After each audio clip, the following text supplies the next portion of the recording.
I saw a random bit here, Rosie Engineering with Rosie video about, I think it's called SAF, which is essentially biofuels for aviation.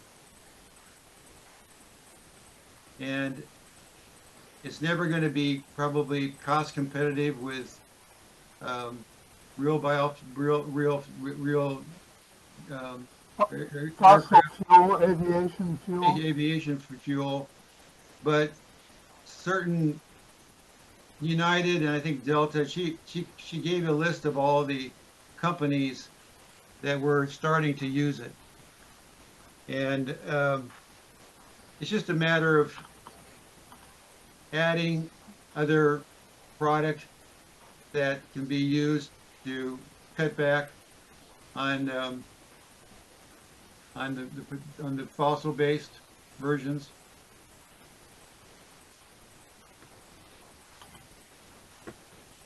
I'm going to go on. I'm going to turn the mic off and see. I'm going to go find that and I'll put it in the chat.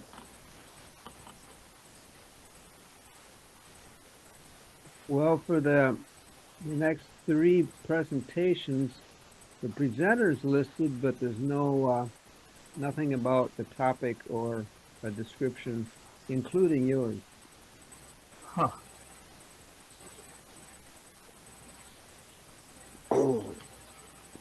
At least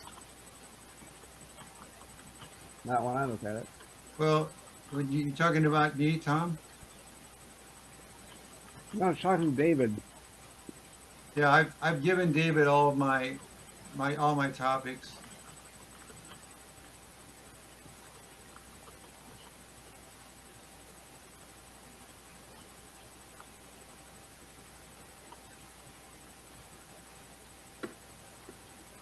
Any other random bits?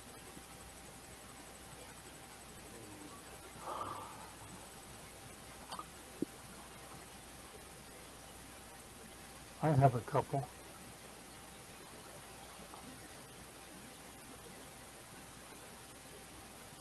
What are they? Um, Apparently, bending ice generates electricity, which might explain lightning origins. Was that a piezoelectric effect in the crystal? Something like that.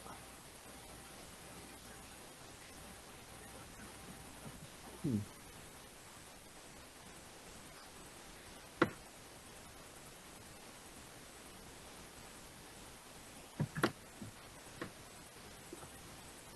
Any more details about that?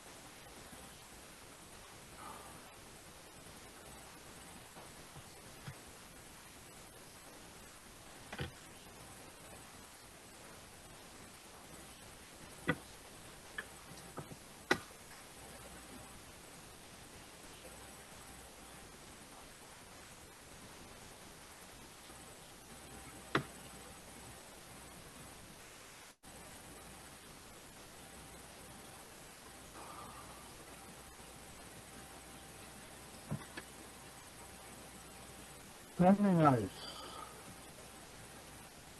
Apparently, iflscience.com for the article. You want to do a screenshot?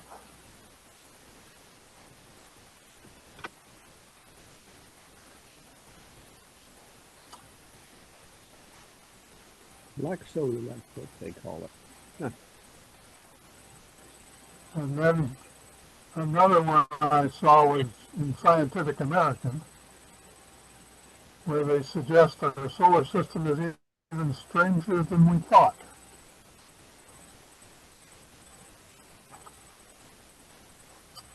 How can we think it's strange? I mean, we only really know about one solar system. Right. Well, when they started looking at other solar systems, planets or Where? other stars, I know we have rumors of having found a planet, or perhaps a planet around two stars, but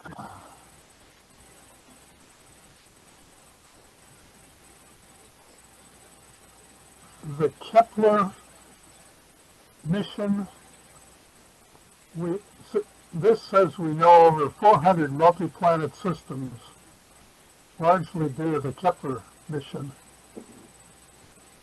NASA spaceship.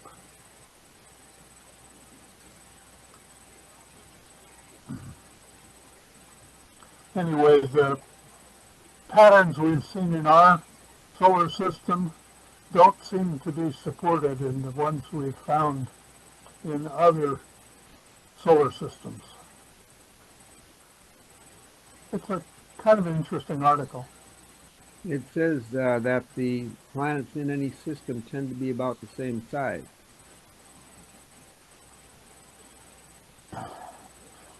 It also says there may be a bias in terms of what we can see through the Kepler space mission. And so they were concerned about that being an artifact of the way we're looking at them and the fact that we can't see as fine detail as we can see in our own solar system. Well, don't they find these planets by the fact that they obscure the star a little bit? Yes, exactly. So obviously, it's got to be in the same line of sight. It's got to be, the orbit's got to be just right for it to be in the camera, so to speak. Yep. So there are a lot of possible biases to the data that we're getting far away. how do you distinguish between uh, a non-asteroid belt asteroid and a faraway planet?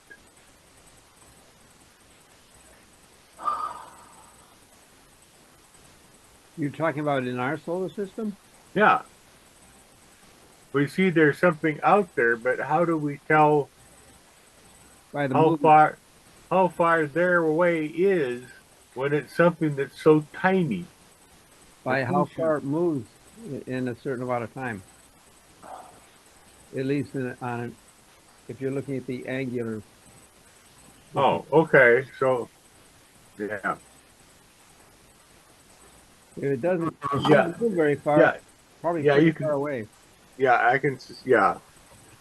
The faraway planet is going to have parallax like a asteroid.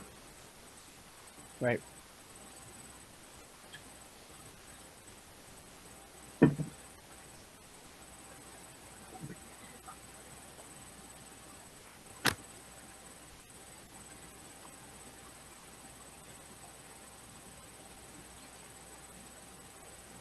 But we don't have the option of measuring other solar systems that way because everything's far away. Yeah.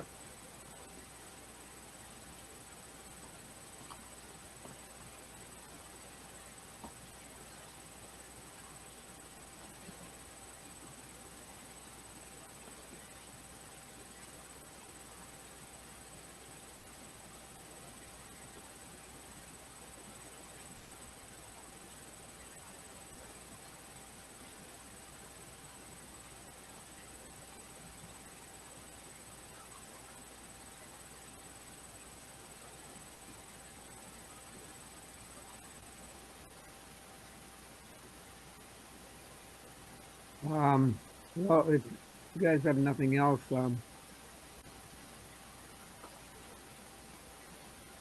the measurement of sea level is getting more and more accurate, partly due to another satellite that was launched. Well, that was about 20 years ago. The Gravity Recovery and Climate Experiment mission. It's been found that it's pretty accurate. Currently, the sea level is rising about 2 millimeters a year. And that is apparently mostly due to the melting of ice, but it's also due partly to the expansion of the heating up of the water, which expands it. So, um, so far predictions of sea level rise look pretty accurate based on past uh, changes that we've observed.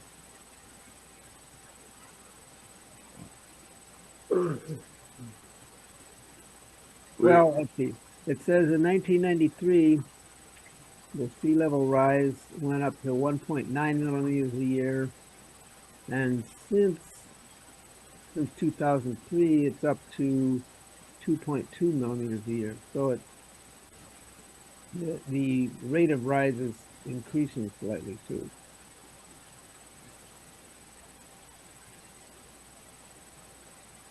Greenland's a big contributor to that. How are we measuring the rise of sea level? I'm not sure exactly how that's done.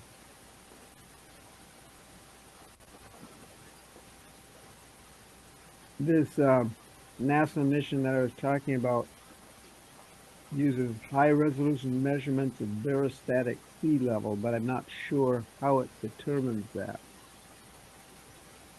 So I'm assuming here you just can't do a dipstick style, put some kind of a meter into the water in 1 year and then measure it 10 years later and see if it's gone up or something like that. Think about how you would have to do a statistical analysis given that the tides change the water every day, high and low. Well, it seems to me like Miami has demonstrated that there are certain streets that used to be dry that are underwater now. There's kind of, but maybe that's due to the sinking of land or something like that. I guess.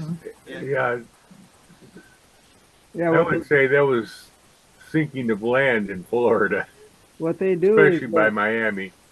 they use altimeters. Uh, so that if they measure it daily, it's a conglomeration of many measurements um, over time, and they can see that there's been a change. Or how about Venice? Doesn't Venice have St. Mark's Cathedral that used to have dry land around it? Now they have to put platforms for all the tourists to walk around. Yeah, but that's more a case of Venice sinking than the Mediterranean rising. Well, yeah, the other main method for measuring sea level is the tide gauges.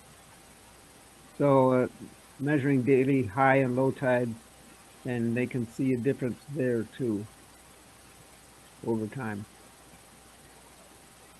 Now, Some locations may be more subject to tides. I mean, may have more extreme tides, highs and lows, and Venice might be one of those.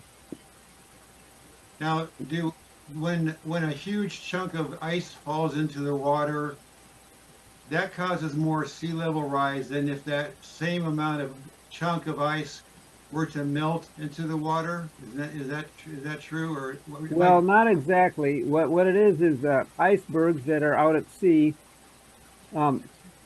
If they've broken off from land, they've already raised the sea level a bit. If they melt, that doesn't make much difference. It's the ones that are on land that melt into the sea that make a big difference. Right.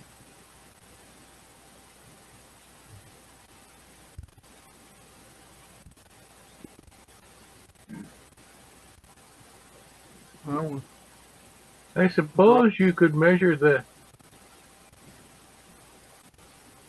if you had the right instruments and a satellite, you could measure the distance between the satellite and the planetary surface below you. Yes, that's what the alternatives do. Yeah. And you would see that, oh, my planet is growing. Of course, it would be might be sinking in some places too, but you could determine a net effect.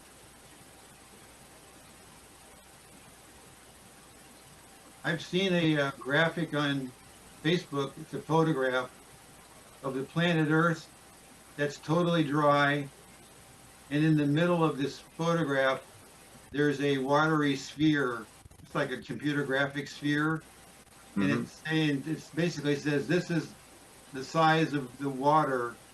If you were to gather up all the water on the planet and Mm-hmm. turn it into a sphere, this is the size of that water. And it's about, if you have the planet that's, well, it's about the size of a ping pong ball if the planet were basically the size of a basketball kind of thing. Yeah. It is 10 o'clock. Do you want to get started, Gibson? Oh, yeah. Okay. The future of music.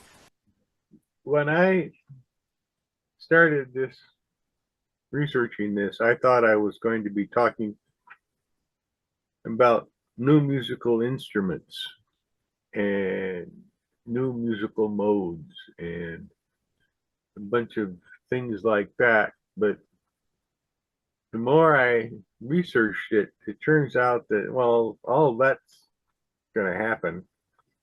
The but that's not the important part of the future of music.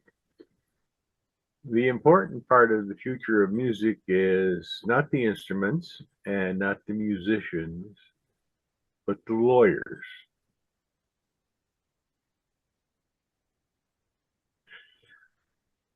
Because the laws and the lawyers control what you can do in music. I mean, I can pick up my harmonica and play anything I want to so far. But if I play one of Prince's tunes, I can be in big trouble. If you charge money to do it. Yeah. And I can alter other people's recordings. I used to do that all the time when I was a disc jockey. But I now realize that I was very dumb and stupid doing that because I violated a whole bunch of laws while I was doing that. But that was back in the 1960s and nobody cared about that. With the money in record music then was in selling new records and to a certain small extent selling new instruments or selling training, but those were just all very, very tiny things, and they still are, really. But copyright isn't forever, 70 but years. I'm sorry. 70 years. Yeah, they're talking about changing that, but the history of music is really almost the history of copyright, and the future of music is what's going to be done with copyright. What changes are coming? What permissions do you need? Who do you get permissions from? What about if the person to get permission from doesn't exist anymore? How do things wander into public domain where they can be used? And if you modify something that's in public domain, how do you copyright it without violating the previous copyright? It's a mess, as is appropriate for a legal topic. And so the first video is, what is copyright? I thought I understood copyright, but I was wrong. So here's a brief history of copyright and how it works. Imagine being able to. Because this is going to control music. It's not just safeguarding it, it's controlling it.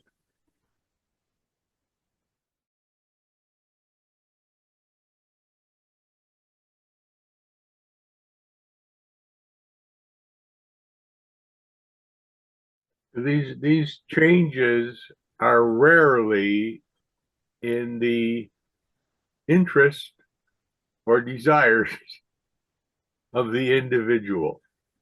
Which individual? The user of the product. Okay, my hands Not- up. I'd like to make a comment. Yes. I'm concerned about the creator of the project, Yep. of the product. That too. These guys were totally, it seems like, anti copyright. But when a musician creates a song, they should have the right to copyright it, and it should, and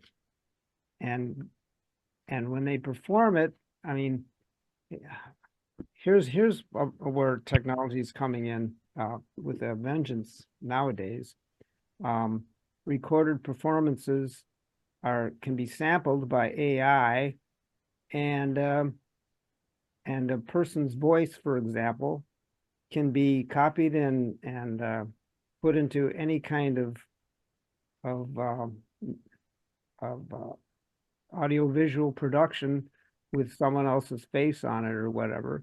And this is one of the things that the unions a couple years ago had a strike against. That their copyrighted material was being violated by this type of thing.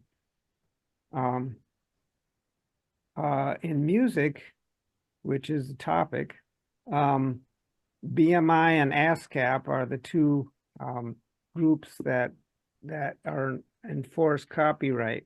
So if you are playing in a club and you're playing music that someone produced and you're making money, you should have permission to do that.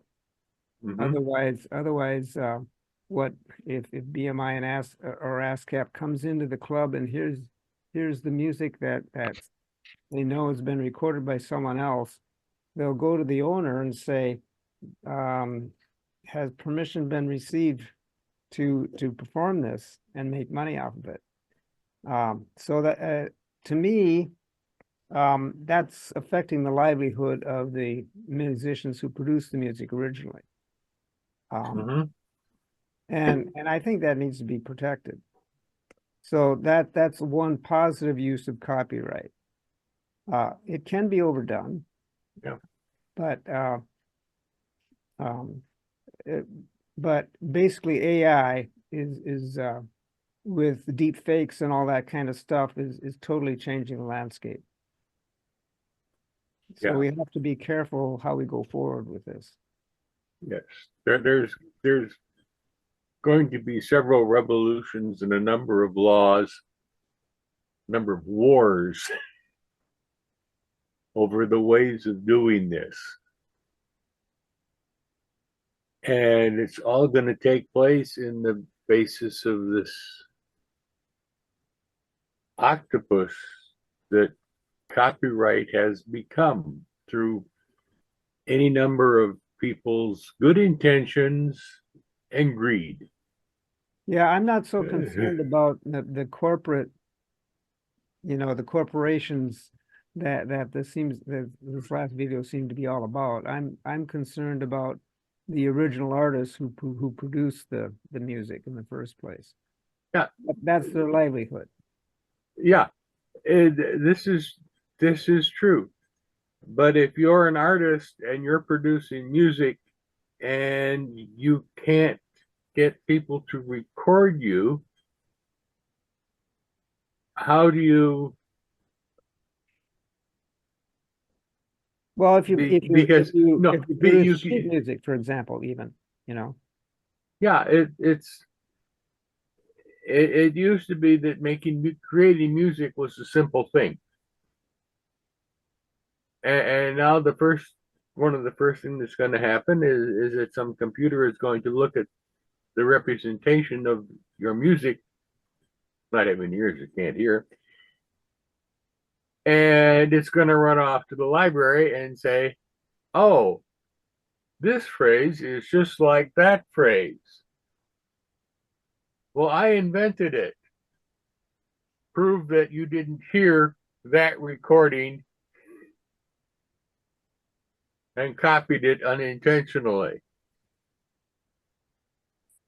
And it's, I'm not saying that copyright is bad. I think copyright is good. But in our society, it has become a bludgeon that's used by the king, so to speak, to beat up the troubadours. And we have to somehow not swing it back, but maybe what we should do is just take and think about what we're doing rather than reflexively suing and getting new laws and suing and getting new laws. Now, I understand that that's the traditional mechanism for doing these things, but in some ways it seems to have become broken. And it's being abused by those who have collected copyrights. They're not protecting the creative artist. They're creating their money. They're not protecting the artist. They are protecting their money. You can't.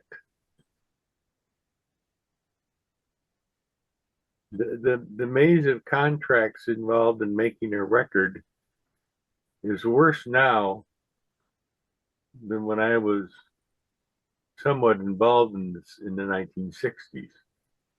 It was bad then. It's worse now. This thing about Taylor Swift buying back her recordings for $6 billion.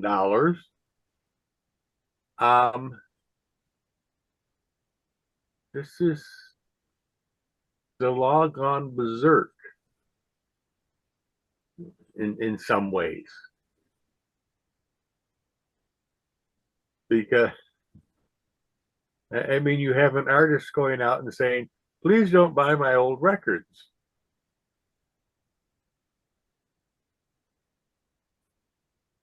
And they actually tried to stop her from saying that. Because it was considered an attack on their property. If Taylor Swift says, don't buy my old records, the old record company sees a drop in sales. She can still say that, but and then she re-recorded all of it. So it's a mess, and it's not going to get any simpler in the future because we're going to fix it by making little changes around the edges.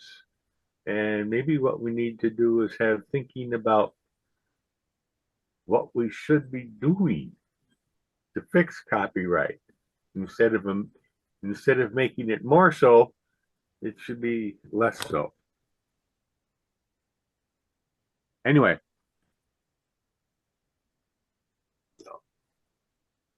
there's another. Well, Doug Anyway, has his hand up too. oh, yes, Doug. Yeah, actually, that was my question. How does this Taylor Swift thing play into all the stuff that you're talking about? Oh, God.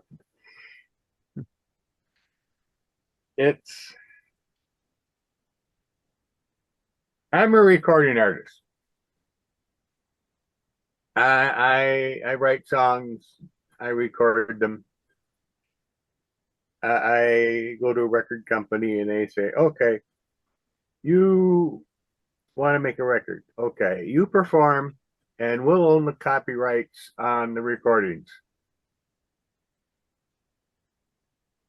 and the music and the lyrics. And in exchange for giving us these things, we will make records and sell them and give you so much for each record you sell.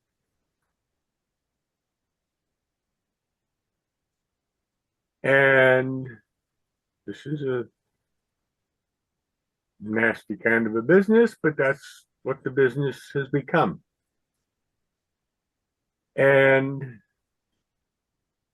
when the artist discovers that he's not making nearly as much money as he thought he would, or she would, they go to the record company and they say, well, you have to make another record.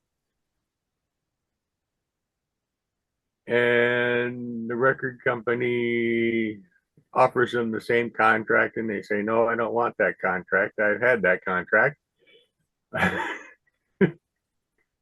But then the record company says, well, go away. This is the contract all of our artists sign, and if you don't want to sign it, that's fine. So you go to a new record company,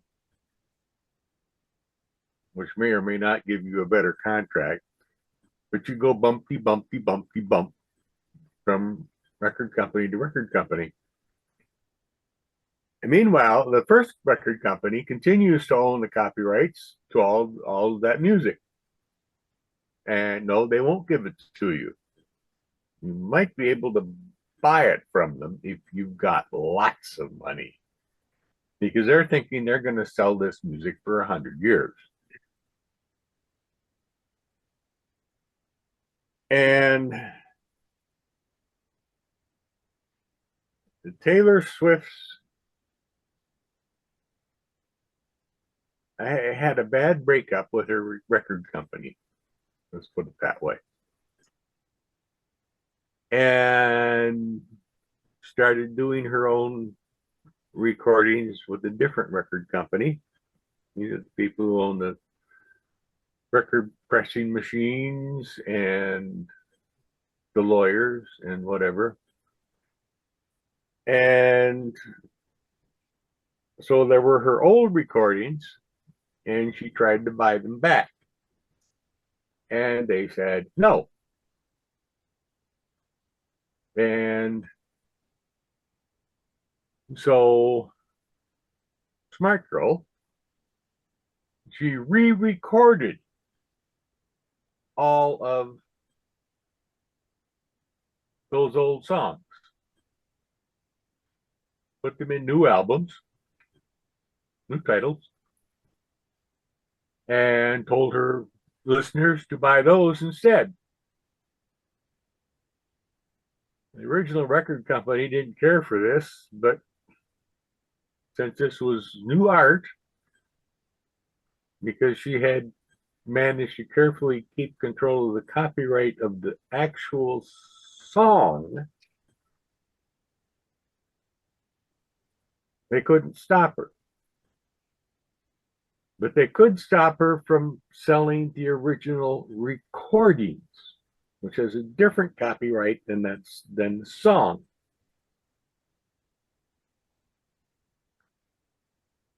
And this $6 billion deal that they finally came up with was her purchasing the rights to those original recordings. She could now control who played those, who sold copies of those on disc or phonograph or digital or whatever. And that record company was now out of her life. I think for $6 billion, I think I could have found other things to do with the money, but she wanted it, and I can. If you've got the money, I suppose you can do that. The This kind of thing has been going on for a long time. Artists have fallouts with record companies about this or that or the other. The record company wants the artist to be something because they sell something records. The infamous case of this is probably Jimmy Buffett. Yep. I first met Mr. Buffett in 1968, I think it was. I was the program director of a college radio station. And one of my duties was every week we got shipments from different record companies of samples that they wanted us to play on the air. And one day there were 2 records from somebody I had never heard of. And I listened to it and thought, this stuff is good. I like this. And I filed it under folk. Being a college radio station, we had folk hour and classical hour and jazz hour, and the folk jocks listened to it and said, no, this is you miscategorize this. This isn't folk.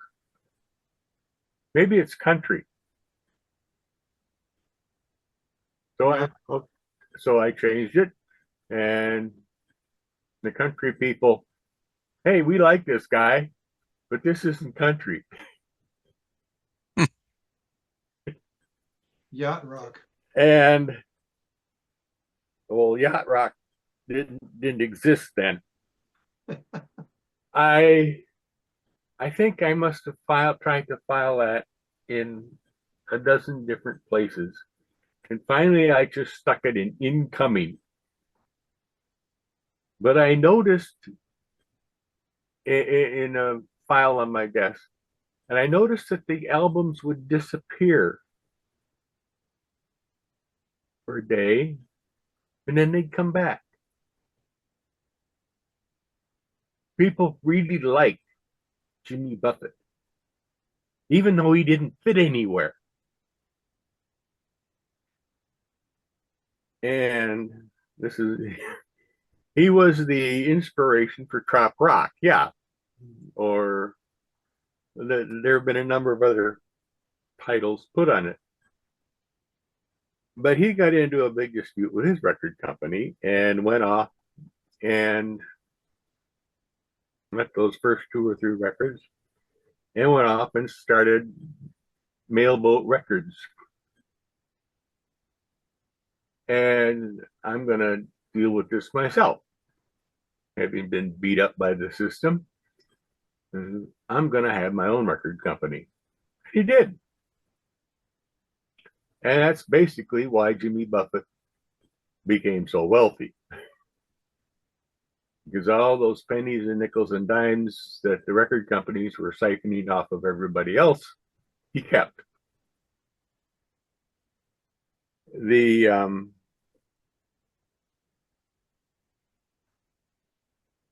I wish I had the opportunity to ask him what he thought of Taylor's buying her records back, recordings back. I'm not sure what he would have thought about that. I can see that he would have been pleased as punch that she had gotten control of it, and I can see how he would have been furious that she had spent the money. She could have bought something that would have been much more useful to her in the future. But the business of recording is a business of lawyers. And it's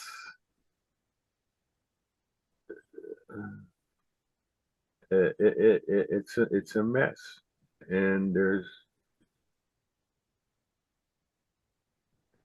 going in. It looks simple, and it's not. The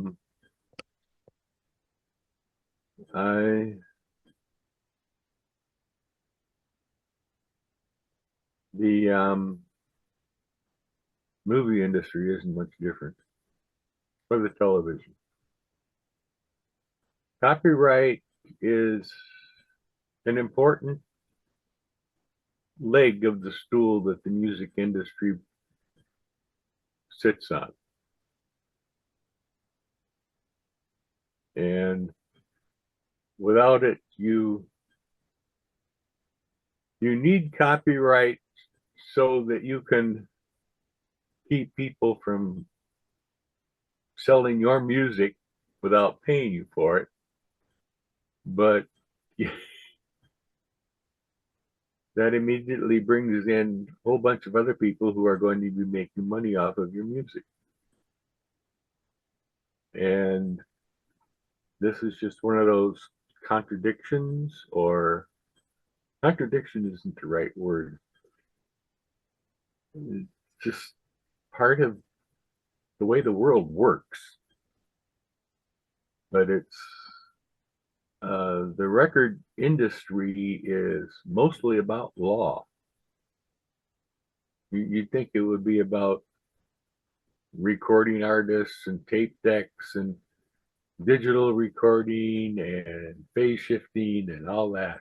No, it's lawyers. And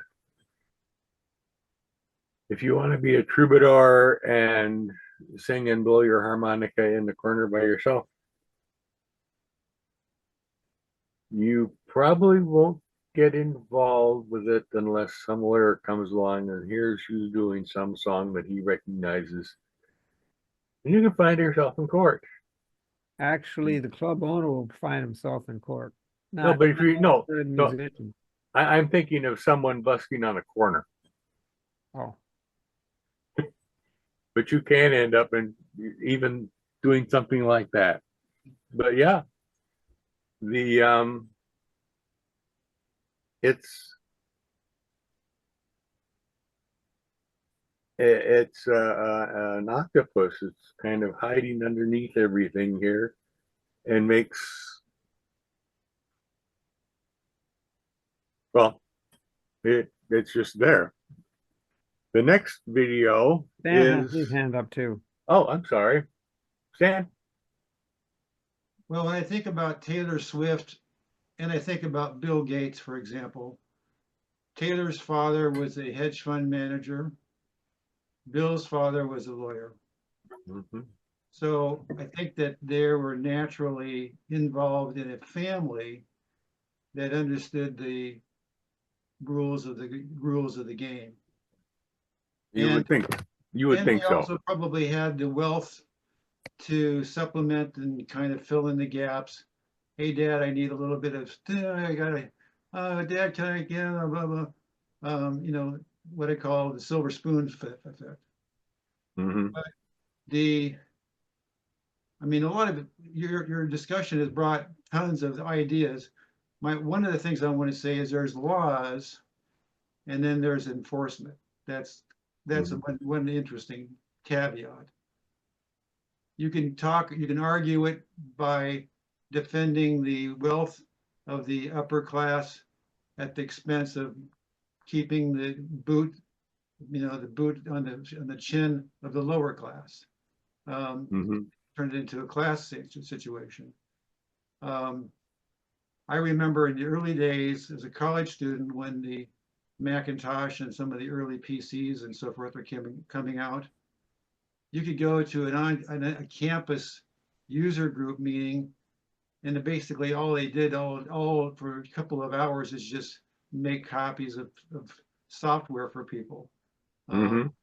In the early years of animation software, the dongle was the key to keeping Mm-hmm. your license. You spent for a copy of Maya or for 3D Studio Max or any of those expensive softwares. This is getting off to a different topic, but animation software was the hardware was expensive. The barrier to entry was the hardware. The barrier to entry was the software. And the expense for that was something around $75 to $150,000 Mm-hmm. for the bill for those two things. Yeah. And I remember when we got our first copy of Soft Image, I had to listen to this gal from Montreal speaking in a French accent, giving me the code of 64 digits before I could get the damn thing to run. And if you didn't get the right sequence of digits in there, you had to start all over again. So that, I mean, but now you got something like Blender, which is a free 3D animation software. You can Mm-hmm. do an animation just as good as Disney's with it, and it's an open source. Yeah, they'd like some feedback, so they'd like some kickback if you really have the ability to pay it, kind of thing. So I think it kind of runs the whole gamut of all. Some ideas have water, all boats rise kind of philosophy. Mm-hmm. It's kind of an economic theory situation. I won't go on in depth. I mean, when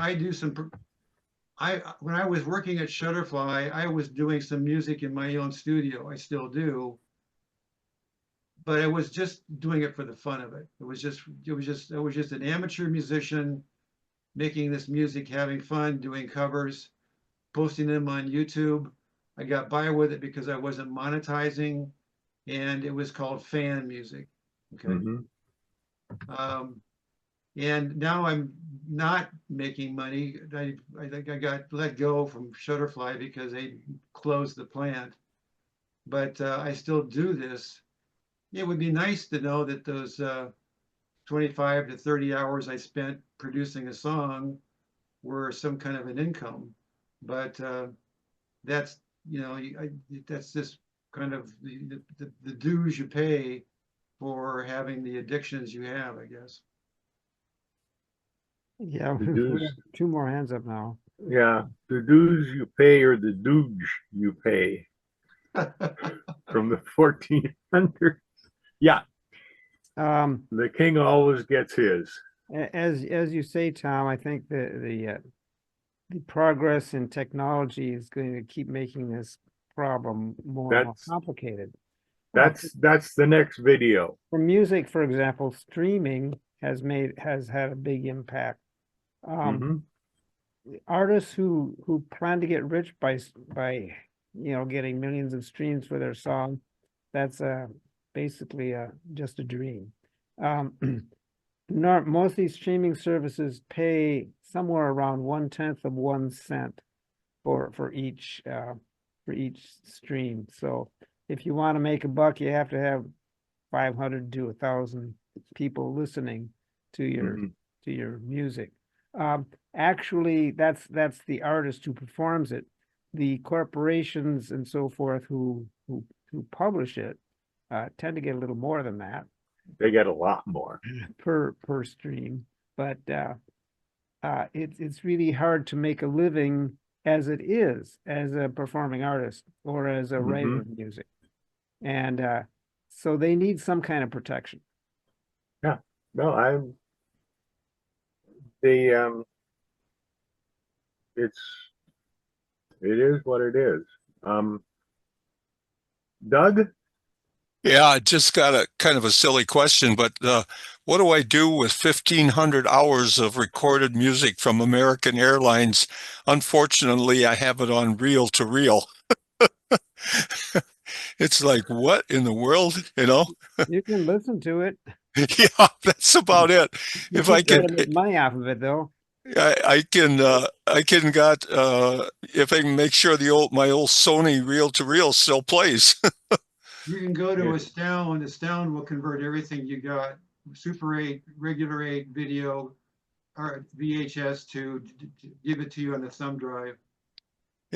Yeah, Their Real rates are deal pretty is fair. different, though.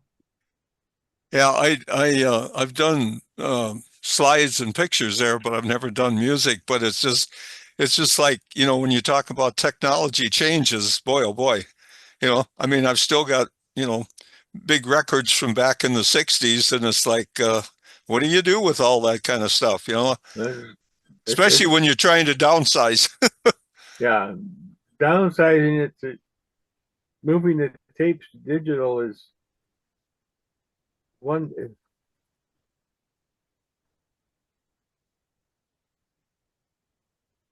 It's you can do it. The legality of doing it might, since you're doing it for personal use, I suspect you can do it and get away with it. But the problem is going to be when someone says, you were going to sell this, and then it can get messy. Anyway, Yep. onwards.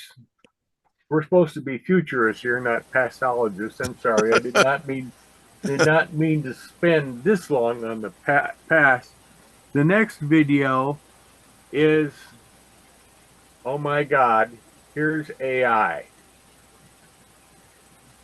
AI versus copyright.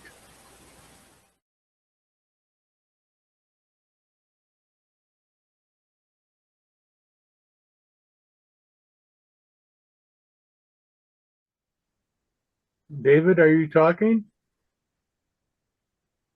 Oh, okay.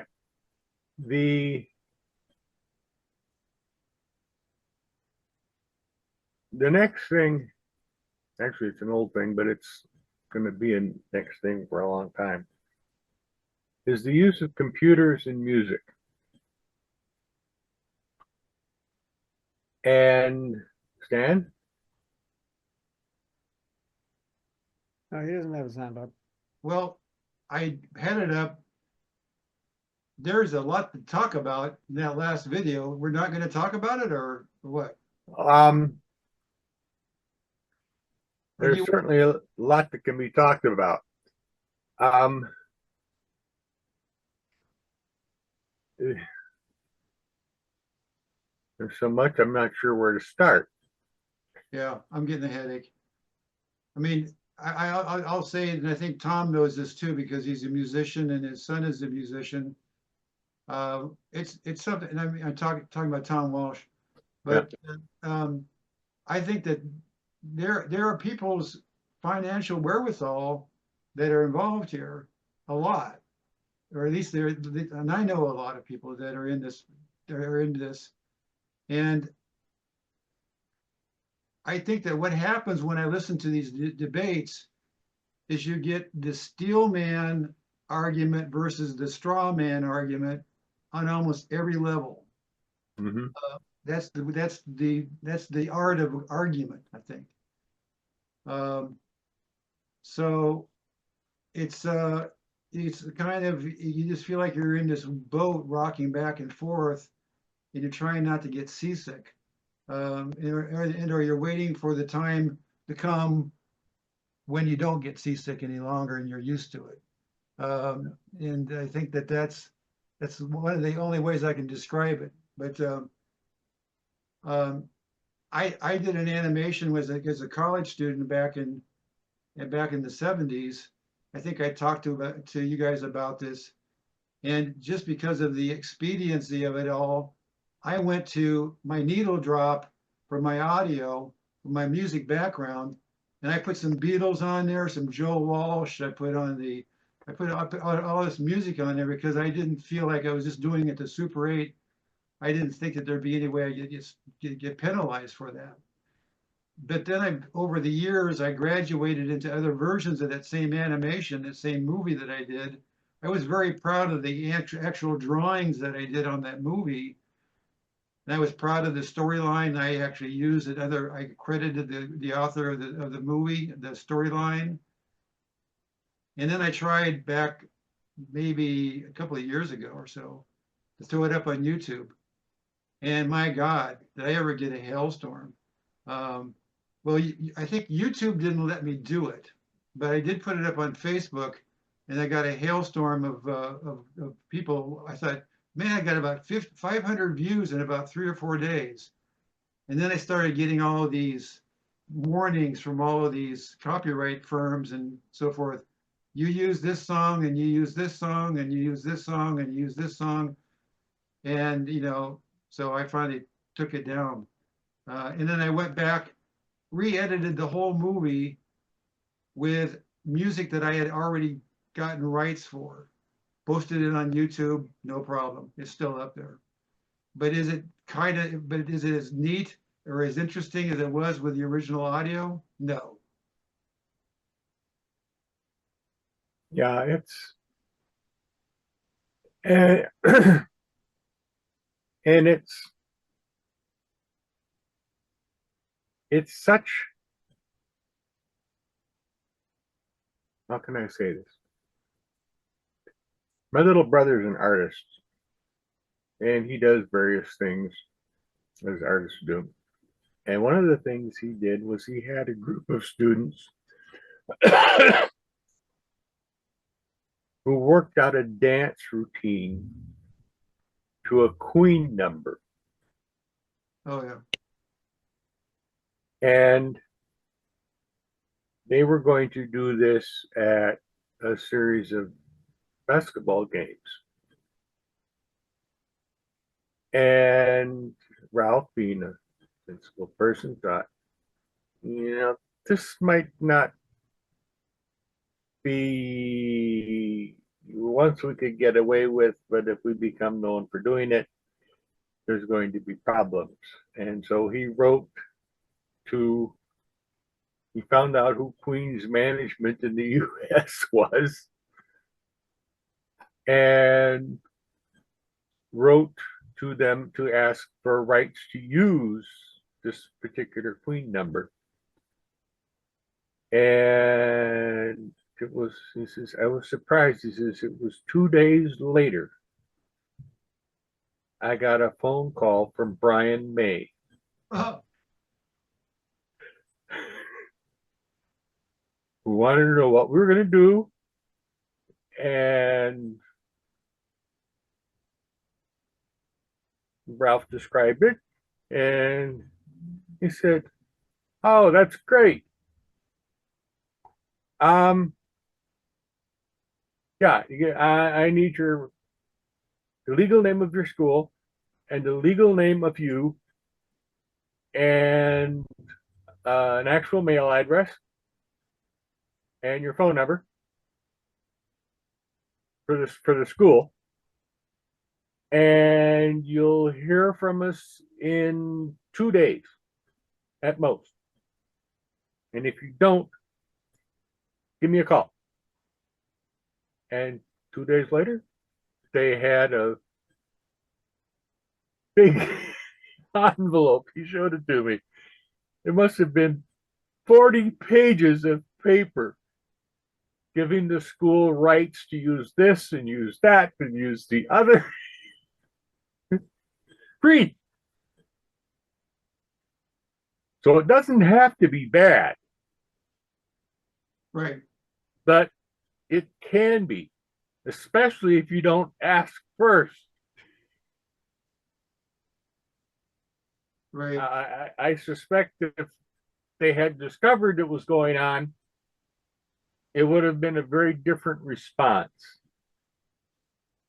Well, it's the old begging, asking permission instead of begging forgiveness. Yeah.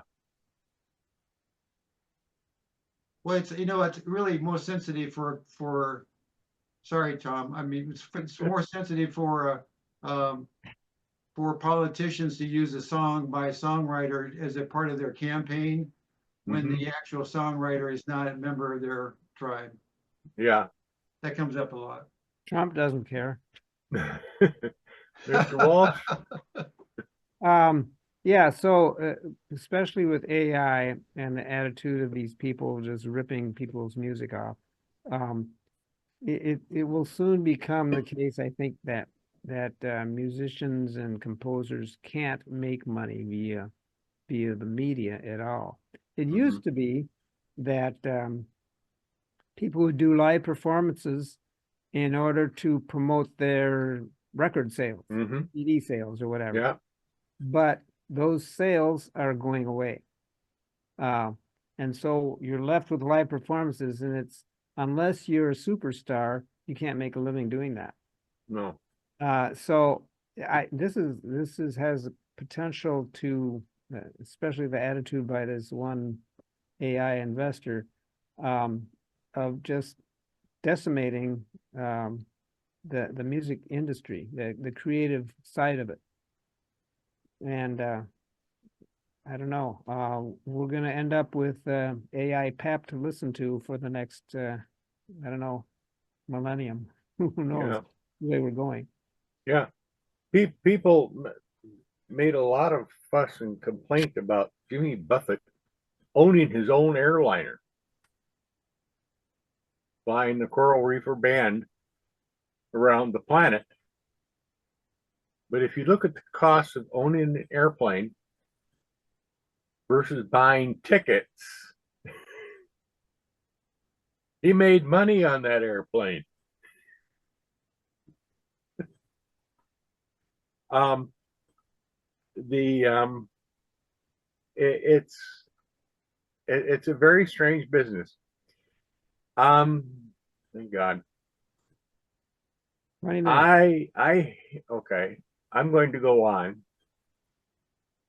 We can talk about this forever, but there's something I really do want us to people to hear and see. I can't stand Autotune. I hate it. Sometimes it's done so it's obvious it's happening. It's sometimes pretty subtle. Yeah, it can be subtle, and at that point, I don't object to it because I don't hear it. I mean, people who say I can always hear Autotune, and I tend to do that, but I know there are times when I can't.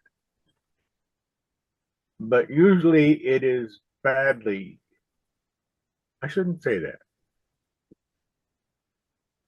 It can be obviously badly used, and it's very obvious and painful to my ears. Yes, Tom. Even if it's not painful, I mean, some musicians can't sing or play in tune, but some can. Yeah. But if auto tune is used ubiquitously, it takes some of the character out of the music. Yep. Yeah, I don't like it either. Yeah. Okay, we're gonna skip a video. This is the title on the list. End of the list is C Autotune. This is a British musician who does analysis of other musicians. And he uses some tools that are used nowadays used in vocal training and other stuff. And they're now being used for recording. And with them, you can see how Autotune and its friends and relations work using your eyes. This is Phil. He's a crazy musician. He's going to demonstrate Autotune so you can see how it works. And he's one of the few YouTubers I follow because he goes after all sorts of the noise that exists in the recording industry.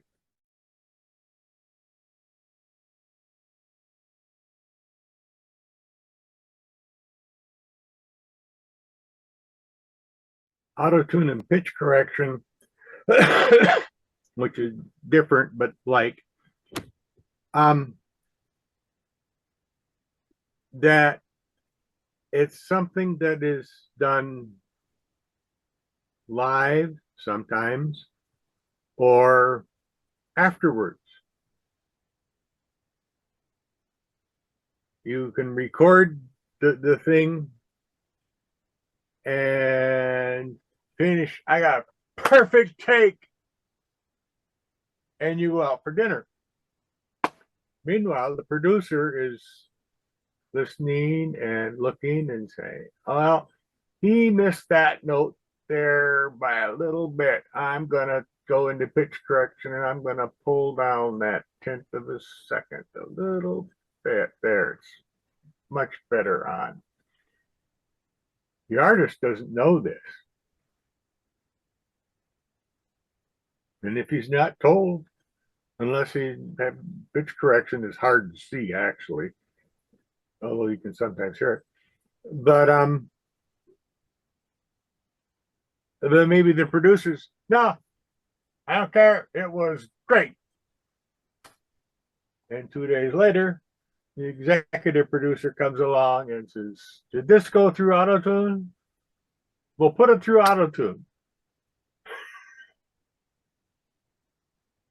And neither of them knows that it's been played with. So you get these things where you have artists saying the recording wasn't Autotune. And the producer says, wasn't Autotune. You've got to get everybody in the chain to say they didn't play with it. And there's no legal requirement, not that it would make any difference, to go back and tell the people before that you fixed what they thought was a perfect take. Mr. Boss. Back in the days before Autotune, and maybe still now, people liked it when the performers, the singers, did not hit the note. Oh God! Frank Sinatra rarely hit a note in tune. Did he ever? Often he would be below it and then come up to it. Bing Crosby was an extreme example of that. Elvis Presley also. Never on key.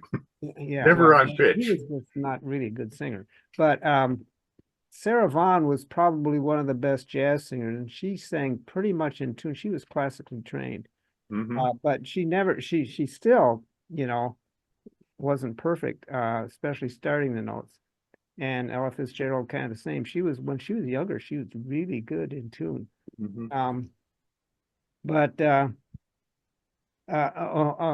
So anyway, people liked that sound.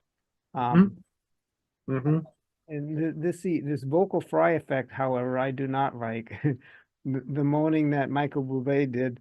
And what's interesting, he did it at the beginning of the notes. Most female vocalists do it at the end of the note when they do it. And to me, that's very annoying also. It's like they just lose their breath support or something, but it's an effect that they like to do. Yeah. If you look at Wings of Pegasus, he has samples of doing a number of people and looking at their voices. Linda Ronstadt is just yeah, as I said, the females tend to do it at the end of the note. Yeah. But you can see people going into vibrato and out of vibrato and stuff. But it swings up and down and stuff. This boom, boom, boom. And you don't. So, for a vocalist, a solo vocalist, that's an effect that can be desirable and keep it interesting. If you're playing in ensemble, you really do need to be able to tune to each other and be on the same pitch. Yeah. But when you're a soloist, it can be different. Yeah, but even then, you see, he has lots of things showing where people have done things, and you hear it, and sometimes you don't hear it, and you think, "What was that?" And then he puts up the pitch monitoring software, and oh, really? Yeah. Yeah, well, I have a good ear, and sometimes when people aren't in tune, it to me it's painful. hmm Oh, Yeah, but the thing is, you can do auto tune or pitch correction, and you can do it to fix that yeah, to a but certain to a certain extent. yeah, But if you are doing it in a ham-handed fashion or just automatically, then it doesn't sound right because the voice doesn't doesn't do that. Your voice changes. right, And when you compress that out, you don't sound like you're human anymore. right. So there Well, are more. anyway, yeah, the future music depends on the technology, but generally, I'm afraid that the way AI is going, it's going to decimate the creators of music. Yeah, there's a possible good here, unlikely, but possible, in that you could teach an AI to correctly auto tune. Oh, yeah, And then Phil will be looking and saying, yeah, it auto tuned, but I can't hear it and I can't see it.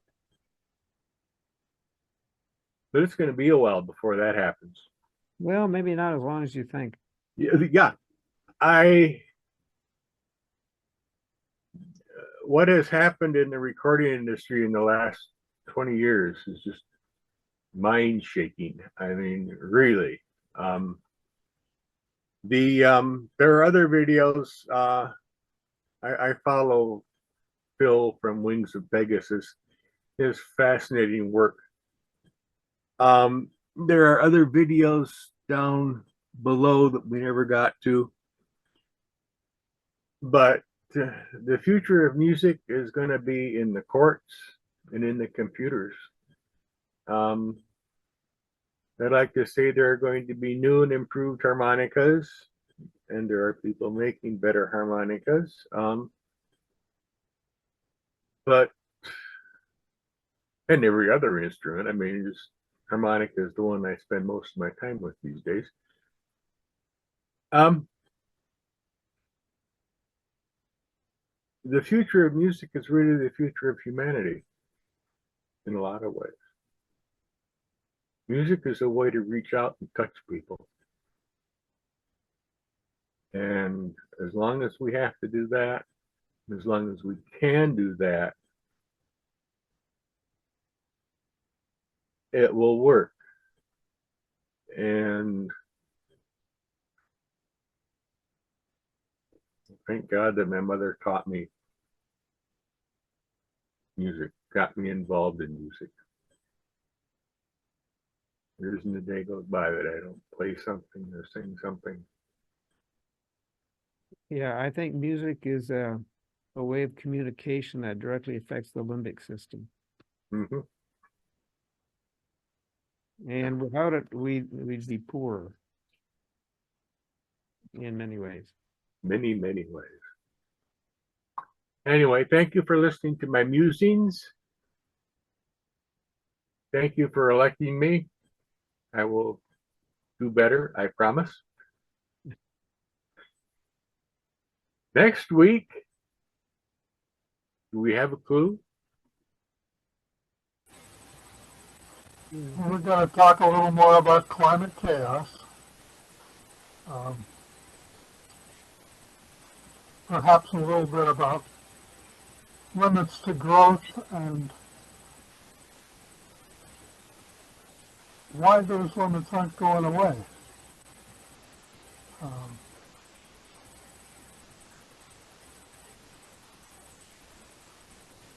I'm hoping to find a few positive trends to buck the significant negative trends we've all seen in the last 50 years.